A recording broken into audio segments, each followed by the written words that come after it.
Good evening, नमस्कार, प्रणाम, सत श्री अकाल, आदाब।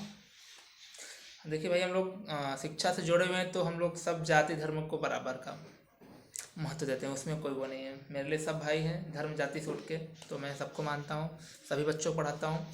आज हम लोग बात करेंगे। पहले बताइए कैसे हैं आप लोग? बढ़िया। आई होप लॉकडाउन में अच्छे से पढ़ाई वगैरह चल रहा होगा। मैं भी आप लोग की तरह विद्यार्थी हूँ, पढ़ता भी हूँ, लेकिन इंटर तक के बच्चों को मैं पढ़ाता भी हूँ। मेरी खुद की क्लासेस चलती हैं, कोचिंग। लेकिन अभी कोरोना से कुछ सब बंद है, तो ऑनलाइन वीडियो से ही अपने बच्चों तक जितना हो सकता है जानकारी मैं पहुँचाने का काम कर रहा हूँ। तो मेरा सहयोग करिए आप लोग। आप लोग से रिक्वेस्ट है कि मेरा सहयोग करिए, मेरे वीडियो को ज़्यादा से ज़्यादा शेयर करिए, ताकि जितना हो सकता है मुझसे मैं जानकारी देने की कोशिश करता हूँ तो लोगों तक पहुँचे ना। आज हम लोग बात करेंगे मिल्खा सिंह के बारे में। मिल्खा सिंह अभी रिसेंटली में एक्सपायर कर गए, शुक्रवार 18 जून को रात में।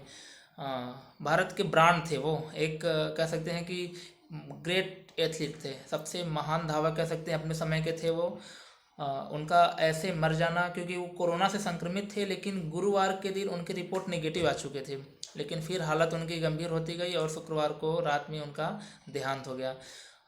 पूरे देश में शोक की लहर है, पूरे देश क्या दुनिया में, अब उनको पूरी दुनिया जानती है। वो चंडीगढ़ में थे, आखिरी सांस अपने चंडीगढ़ में ली।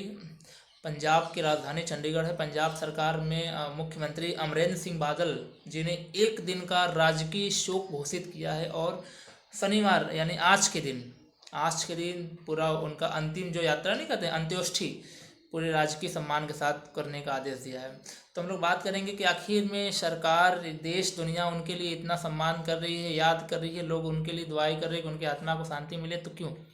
आखिर में ऐसा कुछ तो क्यों होंगे वो। तो हम लोग बात करेंगे उनके जीवन के बारे में। मैं उससे पहले बता देना चाहता हूँ कि आने वाली परीक्षाओं में, क्योंकि कोरोना का माहौल अब धीरे धीरे घट रहा है, कम हो रहा है, तो अब परीक्षाएं धीरे धीरे चलेंगी। तो कॉम्पिटिटिव एग्ज़ाम में इनसे रिलेटेड चीज़ें, करेंट अफेयर का काम करेंगे। तो मैं यहाँ पे कुछ चीज़ें बताऊँगा जो आपके परीक्षा में आ सकता है। यकीन मानिए, अगर मिल्खा सिंह से रिलेटेड कोई भी क्वेश्चन या प्रश्न जो भी कहें आप, आता है पेपर में, तो उसे आप ज़रूर करेंगे। मैं इसमें हर एक चीज़ को कवर कराने की कोशिश करूँगा। तो मेरे साथ वीडियो के अंत तक बने रहे। धन्यवाद। हाँ, तो बात करते हैं हम लोग मिल्खा सिंह के जीवन के बारे में।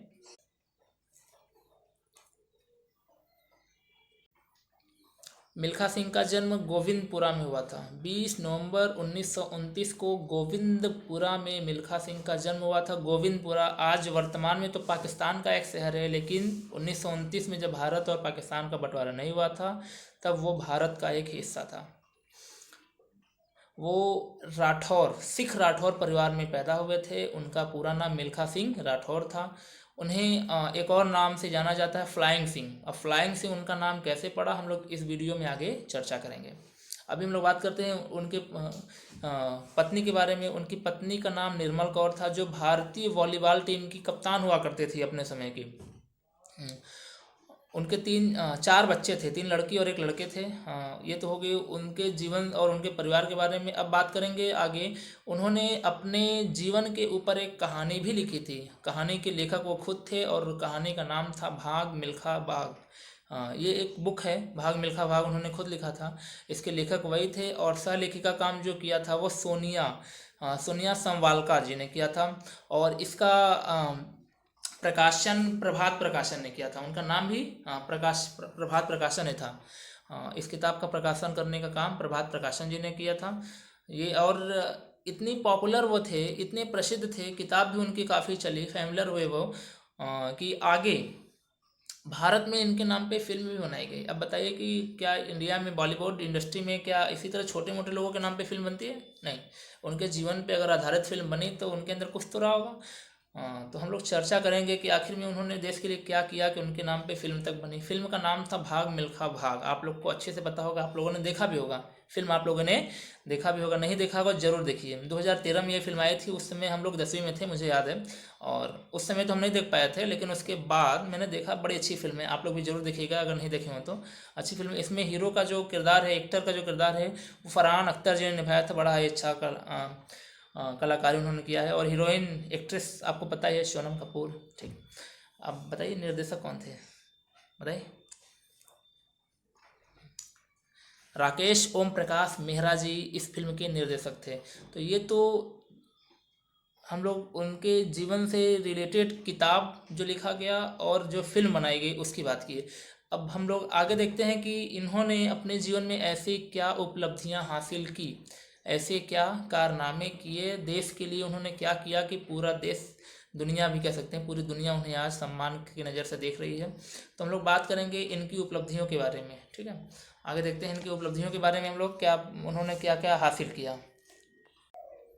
जैसा कि मैंने पहले ही बताया था कि वो सिख समुदाय के थे और सिखों के बारे में आप जानते हैं तो उनको तलवार से खेलना शौक था, राजपूत होते हैं वो लोग, तो बचपन से उनको तलवारबाजी का, खेलने कूदने का बड़ा शौक हुआ करता था।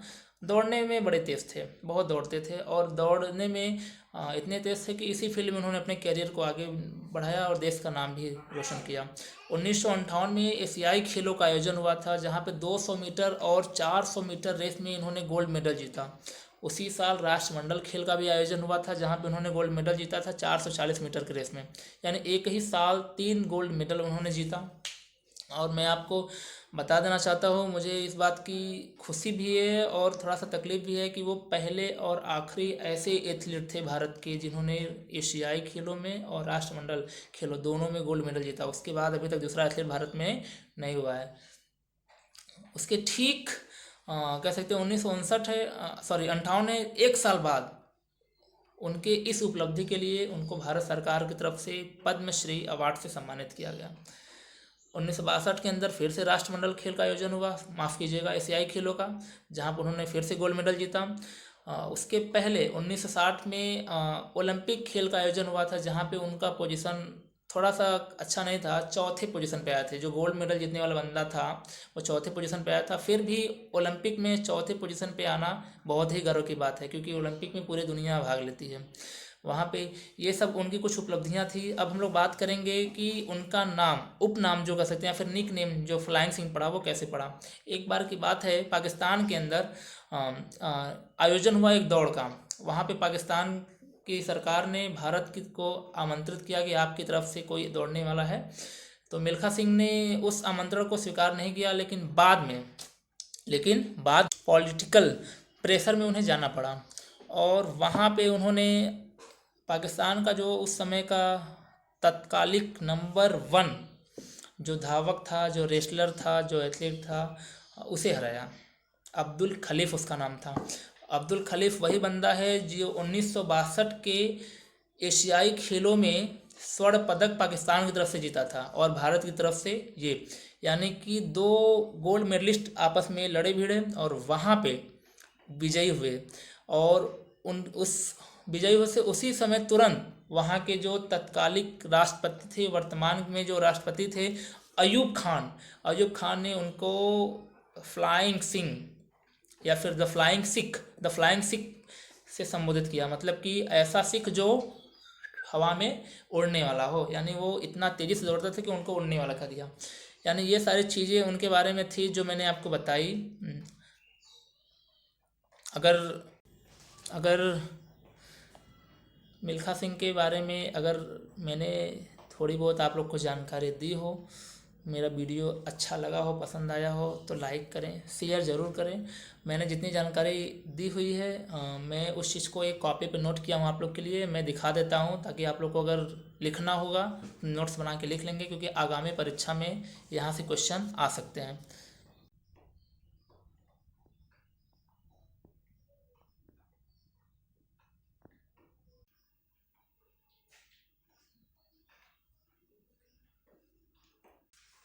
तो आप लोगों ने देखा कि मैंने सारी चीज़ें लिखा हुआ है आप लोग के लिए।